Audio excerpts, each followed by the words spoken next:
Blizzard conditions blasting parts of the Northeast, hammering parts of the region with heavy snow and ice today. The brunt of the storm is New England. Folks, that is where this thing is really doing some damage. New York City and surrounding areas seem to escape the worst of it. Welcome, everybody. We've got a brand new hour of America's Newsroom, though, this morning. Glad to have you with us. I'm Martha McCallum. And I'm Bill Hemmer. Good morning. The storm is not over. Snow is still falling. Plenty of problems out there, including coastal flooding and thousands without power in the state of Massachusetts.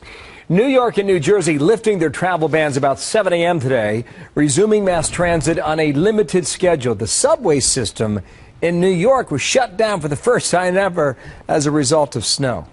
Here's a look at Times Square, New York City, waking up to a winter wonderland. It is pretty out there, and getting around still a little difficult, not so bad. John Roberts is live in New York City. So, John, how's it going out there?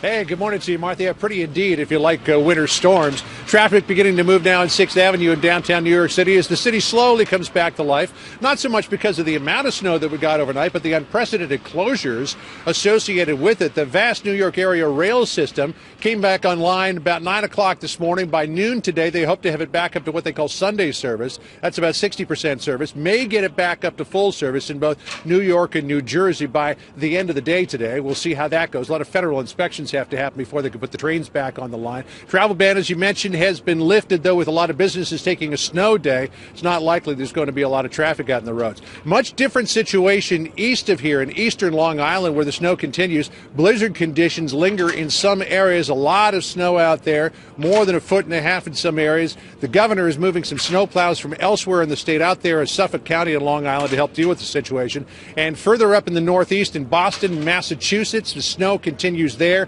12 inches of snow in downtown Boston. Farther inland, though, Martha, they've got 25 inches and counting, and it's expected to keep snowing for a few more hours yet. Yeah, so as you say, the storm not nearly as bad as we thought it was going to be here in New York City, but all these unprecedented measures were taken. And that has a lot of people asking whether or not we overdid it. Yeah, typically, when it comes to New York City, the amount of snow you get is inversely proportional to the amount of hype that precedes it. Got 6 inches in Central Park, 11.5 out in LaGuardia, but they did take that unprecedented step of closing the New York City subway system for the very first time just because of snow. But this morning, Governor Andrew Cuomo defended those actions. If you tally it up, I don't know that this wasn't the more prudent course of action in any event, because at the end of the day, it may actually have brought us back to full operating capacity sooner. But I do not criticize weather forecasters. I learned.